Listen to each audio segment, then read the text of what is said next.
Hi, my name's Steve. In this video, I'm going to be talking to you about spiritual self-care. And I'm going to define it first. So spiritual self-care is like where you have one foot in spirit and you've got one foot in the physical world. Okay?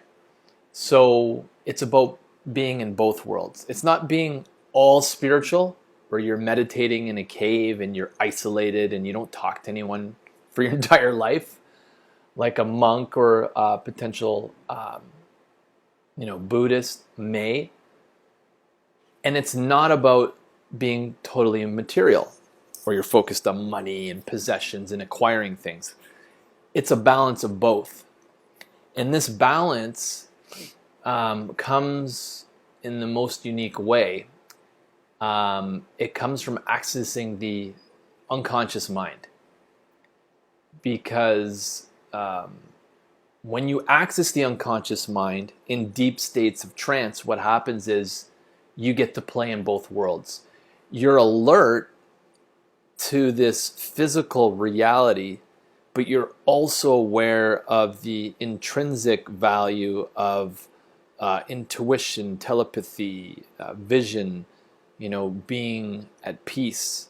And you're connected with those states, and as well as all information, all knowledge through the pineal gland, right? So for example, the key to all knowledge comes through the pineal gland. If you have an activated pineal gland from going into deep trance states, then all of a sudden that antenna, which is what it is, it's built into your brain, into your body, that piezoelectric sensor is sending out signals and downloading information, and you get access to all information, all knowledge.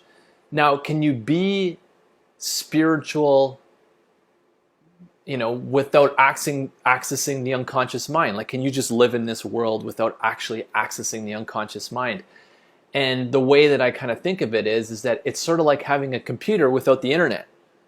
What's the point of that? It's like you have this amazing computer, but you've got access to no other information outside what's on that computer, which is the internet. Well, it's the same thing. If you got this pineal gland and you're not accessing all the information that's available to all things at all times, and you're not using it, it seems like it's like a waste of potential. It's a wasted potential.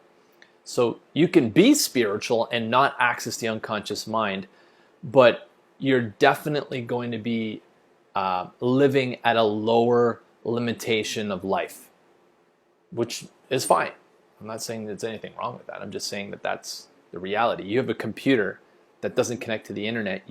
There's information that you're unaware of that's out there. You don't know that you don't know it's out there because you don't have access to it. And because of that, you don't have access to it, you don't know, which is totally fine. But it could be you don't know about health. You don't know about, why you're having anxiety. You don't know, why you have money struggles all the time. You don't know because you just don't know that you don't know, right? So you can be spiritual without accessing unconscious states where you're in deep trance, but it's like having a computer that's not connected to the internet. It doesn't make sense, especially when you know that computer, once it connects to the internet, gives you vast access to send and receive information. Same thing with the unconscious mind, okay? So spiritual self-care is this, in my mind, this concept of having one foot in the spirit world and one foot in the physical world. So you got one foot in the spirit, one in the physical, right?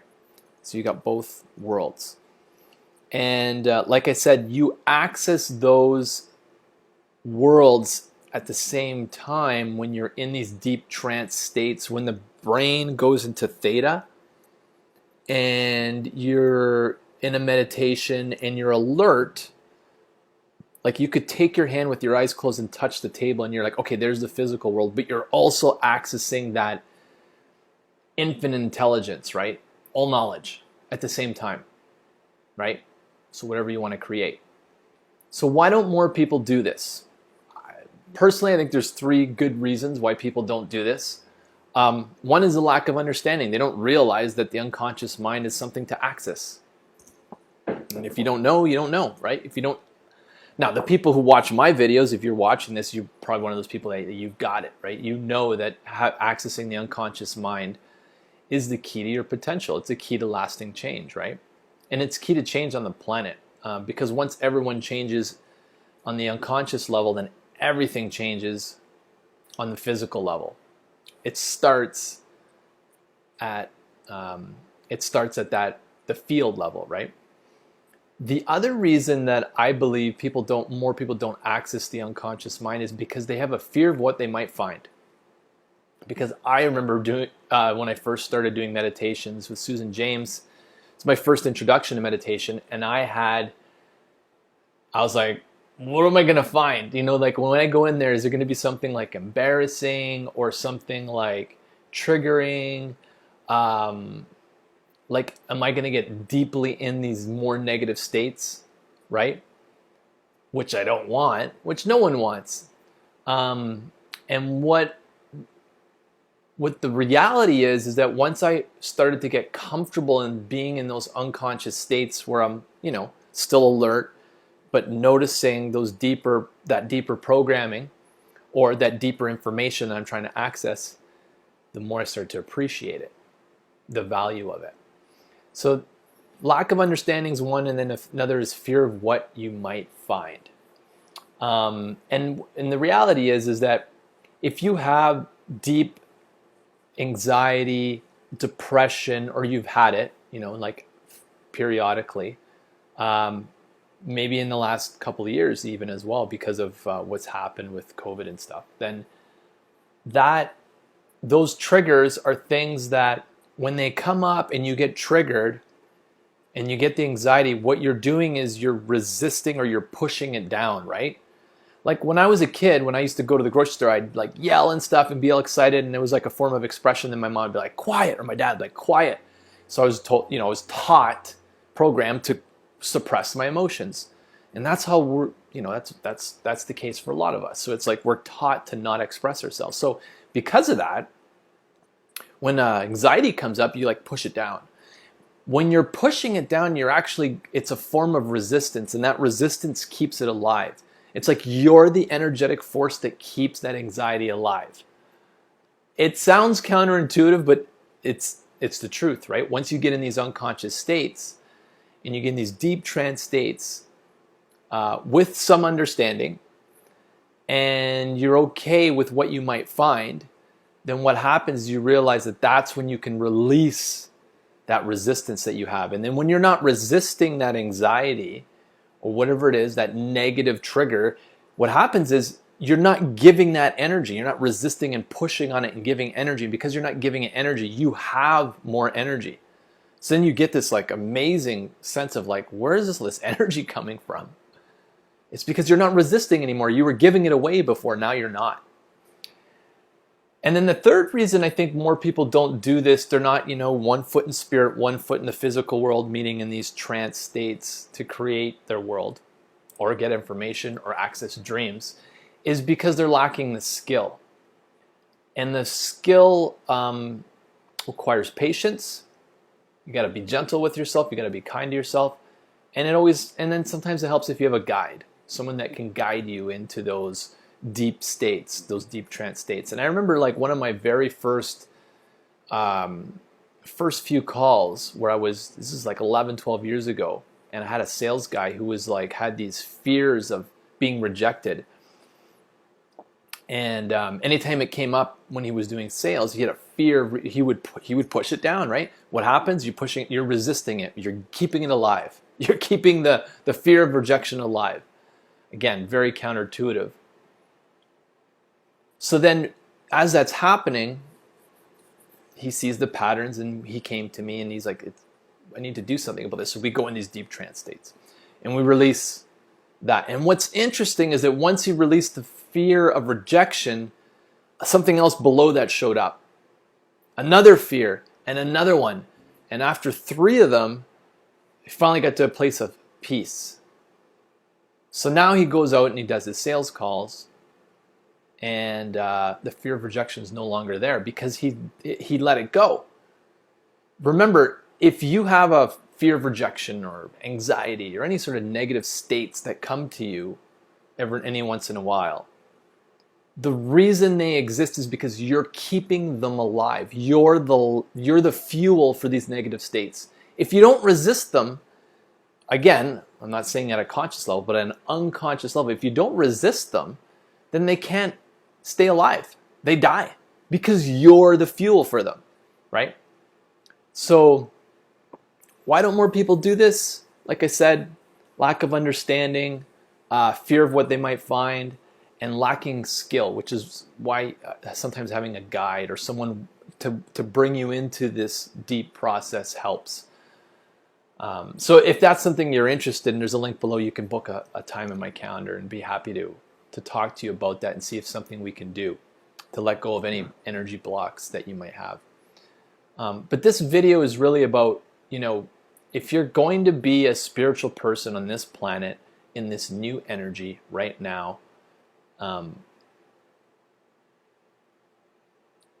wouldn't say it's a requirement, but I think it's going to be very spontaneous and natural for a lot of people to spend more time in spirit than they are in the 3D world. I'm not saying one is greater than the other. They work together.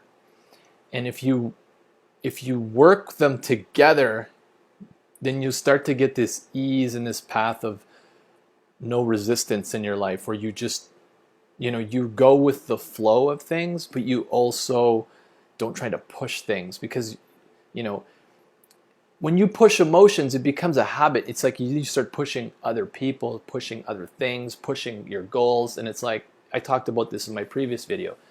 If your goal is something in the 3D world and it's on a vision board, or you wrote it down on a piece of paper, whatever, that's fine, but it's got to be in you if you want to see it manifest, because that's where the creative light comes from, is inside, right?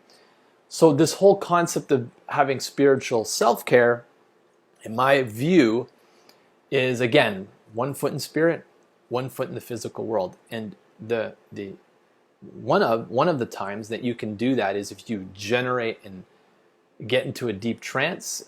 If you're waking up in the morning, you automatically wake up in it, and it's the perfect opportunity to have 1 foot in spirit and 1 foot in the physical world, and then play with that. You can use it to access dreams, to get information. I've had some very profound dreams in the last month or so, and feel more real than this physical 3D world. Like that real. They're more real than this world.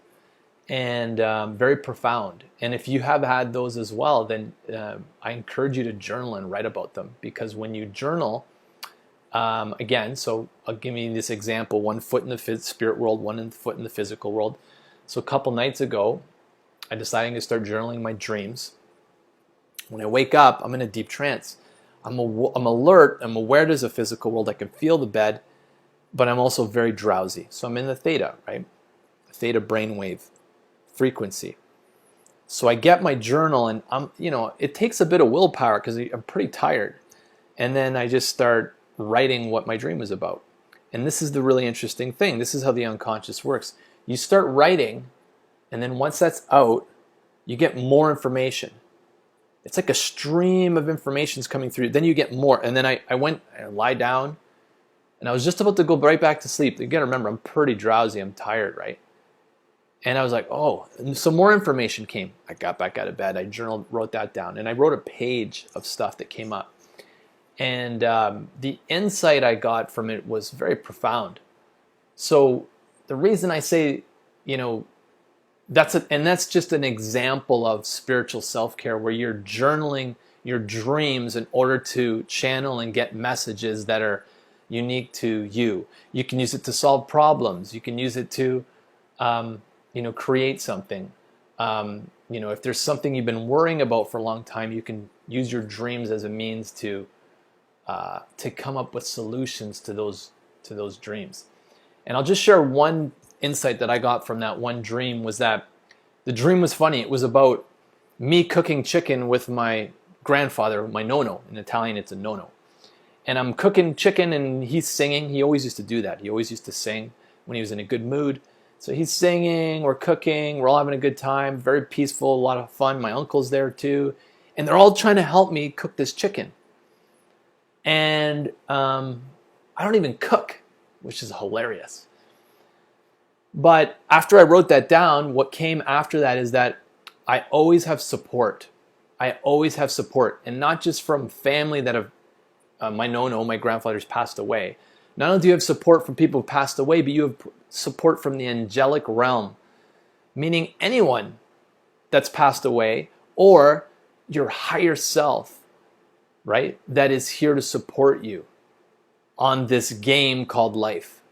And that you can, and this is the key part, is that you can call on them at any time and they're here to support you. And that was simply the message of the dream. It's a very profound insight for me.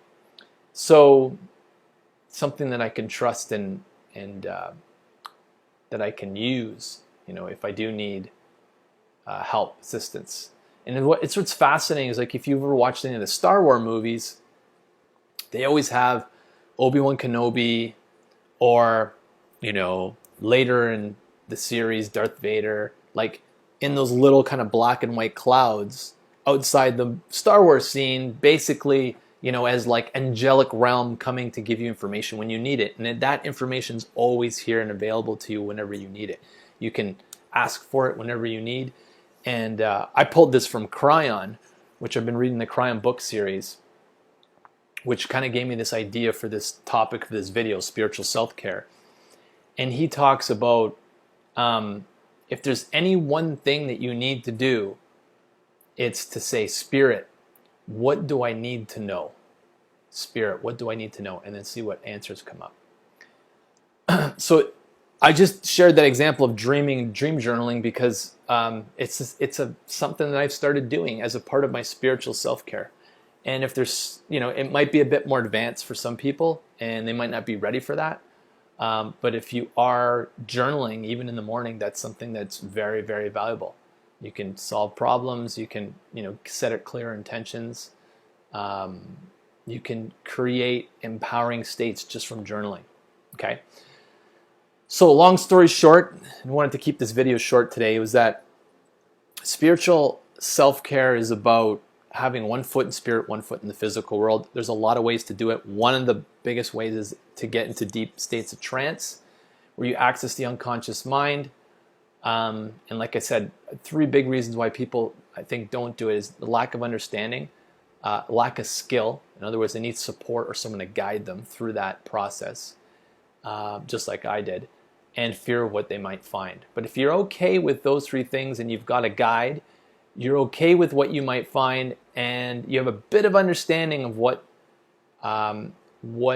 you're able to access through the unconscious mind, then it's definitely something I encourage you to do, because it will bring you more solace, more peace at a time when things are chaotic. Okay? Thanks for watching. My name's Steve. And again, if you are interested in me walking you through that clearing session, or at least talking about if you have energy to clear, there's a link below to my calendar. You can book a call and we can chat. It's like a 30-minute call and it's free. Okay? Have a great rest of your day. Thanks for watching. We'll talk to you next time.